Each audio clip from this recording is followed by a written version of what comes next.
Good morning student. Hindi की class में आपका स्वागत है। आप लोगों को पता होगा कि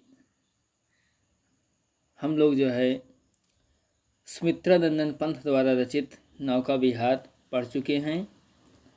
अब आज हम लोग जो है बापू के प्रति आज इसे पढ़ेंगे। पहले मैं इसको पढ़ता हूँ पद को, उसके बाद इसकी मीनिंग फिर अर्थ बताता हूँ। तुम मांसहीन तुम रक्तहीन, हे अस्थि शेष तुम अस्तिहीन, तुम शुद्ध बुद्ध आत्मा केवल, हे चिर पुराण हे चिर नवीन, तुम पूर्ण इकाई जीवन की, जिसमें असार भव शून्य लीन, आधार अमर होगी जिस पर, भावी की संस्कृति समासीन। इसमें अस्थि मीन्स होता है हड्डियाँ, हड्डी। पुराण मीन्स होता है प्राचीन। बुद्ध मीन्स होता है ज्ञानी। असार मीन्स होता है झूठा या सारहीन। भव मीन्स होता है संसार। भाव मीन्स होता है भविष्य संबंधी। समासीन मीन्स होता है उचित प्रकार से प्रतिष्ठित करना। वर मीन्स होता है श्रेष्ठ। इसमें बापू के प्रति बापू ने जो इस भारत देश में रहकर जो कार्य किया है उसकी सराहना कवि के द्वारा की जा रही है।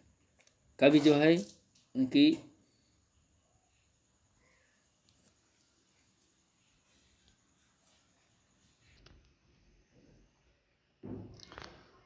इसमें जो है कवि के द्वारा बताई गई, इसमें उस युग पुरुष महात्मा गांधी की स्तुति की है जिन्होंने सत्य और अहिंसा के द्वारा विश्व में समन्वय स्थापित कर उसे मानवता का संदेश दिया था। तो इसमें कहते हैं कि तुम मांसहीन तुम रक्तहीन, हे अस्थि शेष तुम अस्तिहीन, तुम शुद्ध बुद्ध आत्मा केवल, हे चिर पुराण हे चिर नवीन, तुम पूर्ण इकाई जीवन की, जिसमें असार भव शून्य तीन, आधार अमर होगी जिस पर, भावी की संस्कृति समासीन। इसमें कवि का कहने का मतलब है कि पंत जी जो है उस महायुग पुरुष महात्मा गांधी की स्तुति करते हुए कहते हैं कि हे बापू, यद्यपि तुम शरीर से दुर्बल हो, शरीर से जो है दुर्बल हो, देखने पर तो ऐसा जान पड़ता है मानो आपके शरीर पर मांस ही नहीं हो। आपका शरीर भी विशेष तेजस्वी नहीं है। ऐसा लगता है मानो आप में रक्त भी नहीं होगा। केवल कुछ हड्डियों का समूह जान पड़ने वाले आप पवित्र ज्ञान से युक्त आत्मा वाले हो। फिर से बता देता हूँ कि तुम मांसहीन तुम रक्तहीन, हे अस्थि शेष तुम अस्तिहीन। यहाँ पे कहते हैं युग पुरुष महात्मा गांधी की स्तुति करते हुए कहते हैं पंत जी कि हे बापू, यद्यपि तुम शरीर से दुर्बल हो, देखने पर तो ऐसा जान पड़ता है मानो आपके शरीर पर मांस ही नहीं हो। आपका शरीर भी विशेष तेजस्वी नहीं है। केवल ऐसा लगता है मानो आप में रक्त भी नहीं होगा। हे अस्थिशेष तुम अस्थिहीन, कहते हैं कि केवल कुछ हड्डियों का समूह जान पड़ने वाले आप पवित्र ज्ञान से युक्त आत्मा वाले हो। हे तुम शुद्ध बुद्ध आत्मा केवल, हे चिर पुराण हे चिर नवीन। यहाँ पे कहते हैं कि आप में प्राचीन और नवीन आदर्शों का समन्वय है, अर्थात तुम प्राचीन आदर्शों के साथ साथ नवीन आदर्शों को भी स्वीकार करते हो।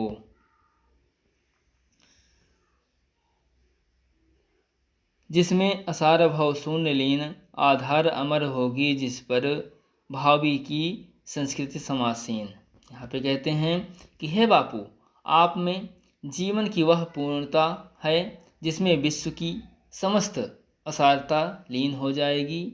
हे बापू, आपके जीवन के आदर्शों पर ही भविष्य की संस्कृति और सभ्यता उचित प्रकार से प्रतिष्ठित होगी।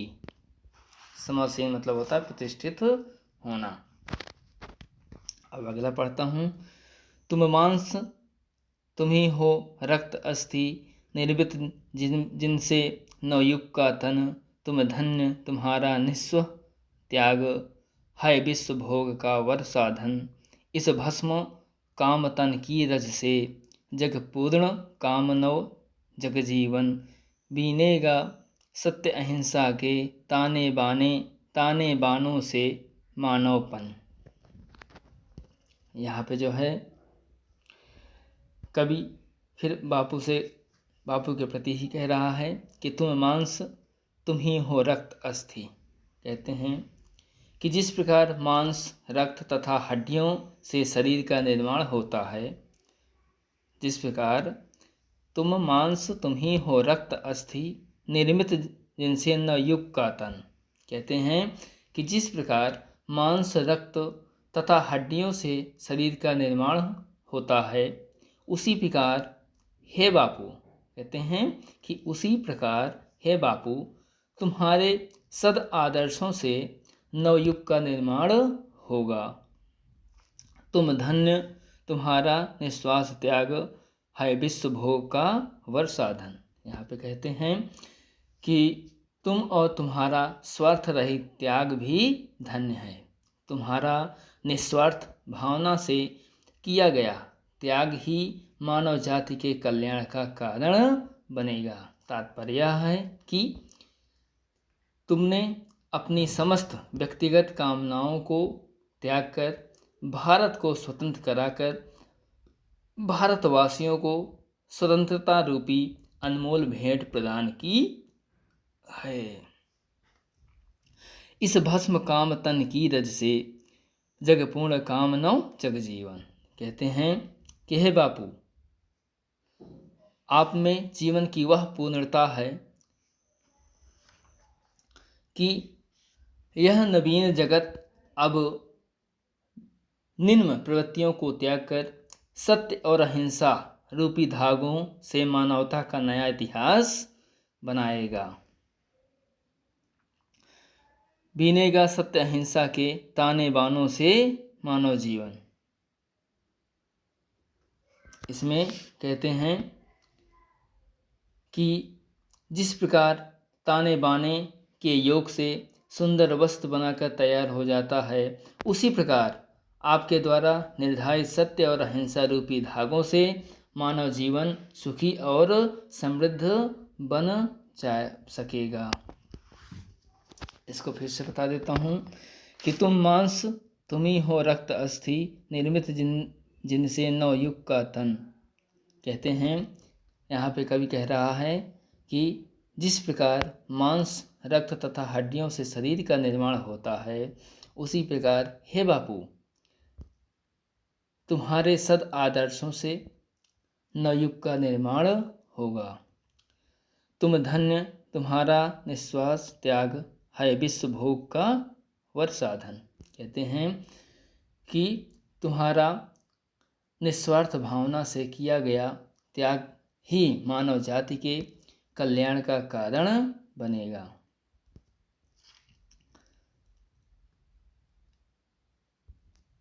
इस भस्म काम तन की रज से, जग पूर्ण काम नौ जग जीवन। इसमें कहते हैं कि तुमने अपनी समस्त व्यक्तिगत कामनाओं को त्याग कर भारत को स्वतंत्र कराकर भारतवासियों को स्वतंत्रता रूपी अनमोल भेंट प्रदान की है। इस भस्म काम तन की रज से, जग पूर्ण काम नव जग जीवन। इसमें कहते हैं कि यह नवीन जगत अब निम्न प्रवृत्तियों को त्याग कर सत्य और अहिंसा रूपी धागों से मानवता का नया इतिहास बनाएगा। फिर बीनेगा सत्य अहिंसा के, ताने बानों से मानवपन। यहाँ पे कहते हैं कि जिस प्रकार ताने बाने के योग से सुंदर वस्त्र बनकर तैयार हो जाता है, उसी प्रकार आपके द्वारा निर्धारित सत्य और अहिंसा रूपी धागों से मानव जीवन सुखी और समृद्ध बन सकेगा।